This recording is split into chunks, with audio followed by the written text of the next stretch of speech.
안녕하세요. 힌키랩입니다. 대전에 매장 딱 16개짜리 빵집이 있는데요. 이 빵집이 전국 3,000개 넘는 프랜차이즈를 영업이익으로 꺾어버렸거든요.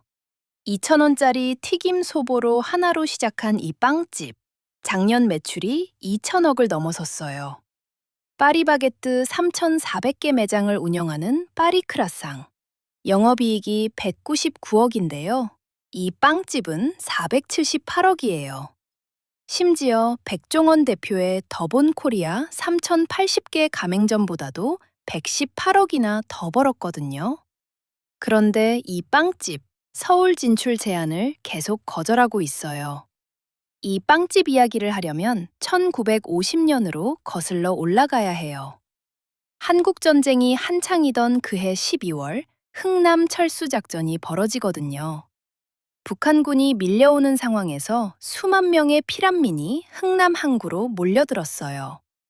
이때 미군 화물선 메러디스 빅토리호가 무기 대신 민간인 약 14,000명을 태우고 탈출에 성공하거든요.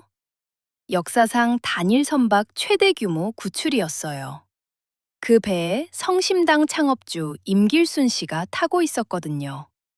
언제 배가 침몰할지 모르는 죽을 수도 있는 상황에서 임길순 씨는 기도를 하나 해요. 살아남으면 평생 어려운 이웃을 도우며 살겠다. 이게 그냥 입에서 나온 말이 아니었어요. 이 한마디가 나중에 2천억짜리 빵집의 DNA가 됩니다.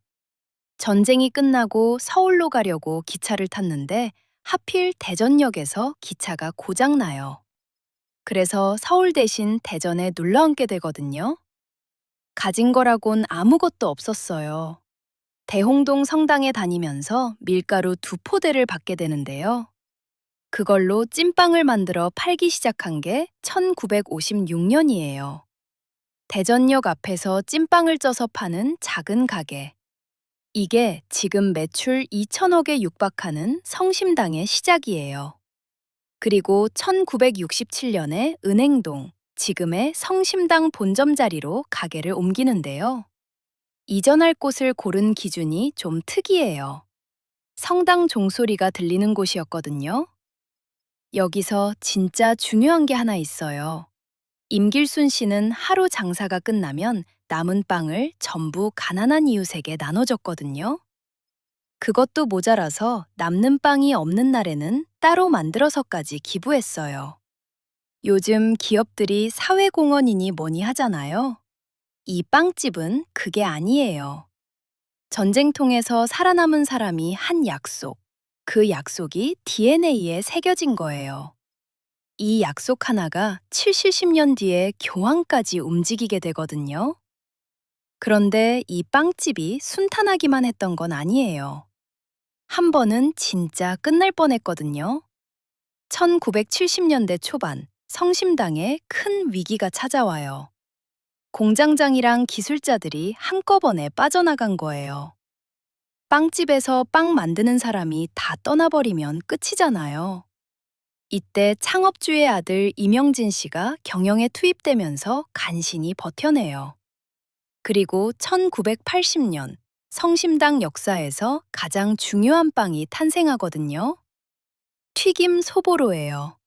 팥빵에 소보로 반죽을 얹고 도넛처럼 기름에 튀겨낸 건데요. 이걸 매장에서 바로 튀기는 과정을 손님들한테 공개한 거예요. 지금이야 오픈 키친이 흔하지만 1980년에는 완전히 새로운 시도였거든요. 반응은 폭발적이었어요. 이 2,000원짜리 빵 하나가 성심당을 대전의 명물로 만들어버려요. 그런데 2005년 1월 진짜 위기가 터져요. 빵 공장에 불이 나서 1층부터 3층까지 다 타버린 거예요. 공장이 없으면 빵을 못 만들잖아요. 보통이면 여기서 끝이에요. 근데 이상한 일이 벌어져요. 직원들이 먼저 달려와서 복구를 시작한 거예요. 사장이 부르지도 않았는데요. 자발적으로 모여서 공장을 다시 살려낸 거거든요. 사실 프랜차이즈로 갈 뻔한 적도 있어요. 1996년에 창업주의 동생이 성심당 이름으로 프랜차이즈 사업을 시작했거든요. 최대 24개까지 가맹점을 늘렸는데 결국 2003년에 부도가 나요. 이 경험이 성심당한테는 확실한 교훈이 된 거예요. 프랜차이즈는 답이 아니라는 걸요. 이 회사는 이익을 세 갈래로 나눠요. 직원 복지, 인재 육성, 그리고 재투자. 셋 다 똑같이요. 보통 회사들은 이익이 나면 일단 쌓아두거나 주주한테 돌려주잖아요. 여기는 아예 시스템으로 박아놨어요. 분기마다 영업이익의 15%를 전 직원한테 성과급으로 줘요. 의무예요. 사장 마음이 아니라 규칙이에요. 거기다 매년 임금 인상률이 15% 이상이에요. 물가 상승률이 보통 2에서 3%인데 그 5배를 올려주는 거거든요. 근데 진짜 독특한 건 인사고과예요. 여기 인사고과에 사랑이라는 항목이 있어요. 동료를 얼마나 배려했는지, 봉사를 얼마나 했는지 1점부터 5점까지 매기는 건데요. 이게 전체 인사고과의 40%예요. 보통 회사에서 실적이 40%면 모를까 사랑이 40%인 회사가 있다고요? 심지어 퇴사하고 싶을 때 바로 나가는 게 아니라 퇴사 연습을 시켜줘요. 안식년처럼 일정 기간 밖에 나가서 다른 걸 경험해보고 돌아올 수 있는 제도가 있거든요. 2025년 11월에는 16개 매장을 전부 하루 동안 받았어요. 직원 900명이 다 같이 운동회를 한 거예요. 하루 매출을 통째로 포기한 거잖아요. 그리고 지금 직원 900명을 위한 복지 전용 건물도 따로 짓고 있어요. 회계장부도 매년 전 직원한테 공개해요.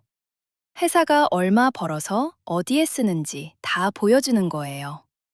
아까 화재 났을 때 직원들이 먼저 달려온 이유, 이제 좀 이해가 되죠? 그런데 말입니다. 이 빵집에는 빵 말고도 이상한 것들이 있거든요.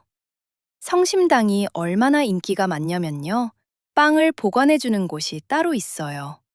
이름이 빵당포예요. 진짜로요.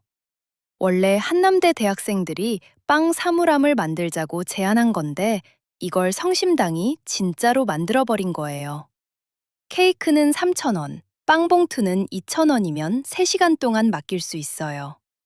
은은정 이거리, 중앙로 지하상가, 대전역까지 여러 곳에 있고요.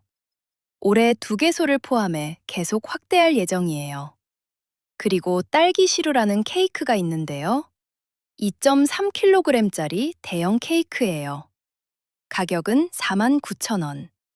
이걸 사려면 4시간에서 5시간을 줄 서서 기다려야 해요. 하루에 1,000개씩 팔리는데도 줄이 안 줄거든요. 인기가 어느 정도냐면 70주년 기념으로 이 케이크에 동상까지 세웠어요. 빵에 동상이 생긴 거예요. 줄이 이렇게 기니까 임산부 프리패스 제도도 만들었어요. 임산부 본인하고 동반 1인, 이렇게 2명이 줄 안 서고 바로 들어갈 수 있는 거예요. 근데 이게 좀 씁쓸한 문제를 만들었어요. 동행해주는 대가로 2만 원을 받는 사람이 생기고 심지어 임산부를 모집해서 사례금 3만 원을 주는 경우까지 나왔거든요. 빵집 하나가 이 정도 현상을 만들어내는 거예요. 실제로 대전에 오는 외지인 중에 성심당 방문율이 60.3%예요. 대전 관광 목적지 1위가 빵집이에요. 2025년에만 약 9천만 명이 대전을 찾았는데 절반 넘게 이 빵집을 가는 거거든요. 이 정도 인기면 서울에 매장 내면 대박일 텐데 왜 안 할까요? 그래서 아까 말한 비밀 이제 풀어볼게요. 서울 롯데백화점 본점에서 입점 제안이 왔어요. 전국에서 가장 비싼 자리 중 하나죠. 근데 거절합니다. 이유가 뭐냐면요. 환경이 바뀌면 본질이 흐려진다는 거예요. 보통은 말이 안 되잖아요. 장사가 잘 되면 키우는 게 당연한 건데. 근데 성심당은 반대로 생각한 거예요.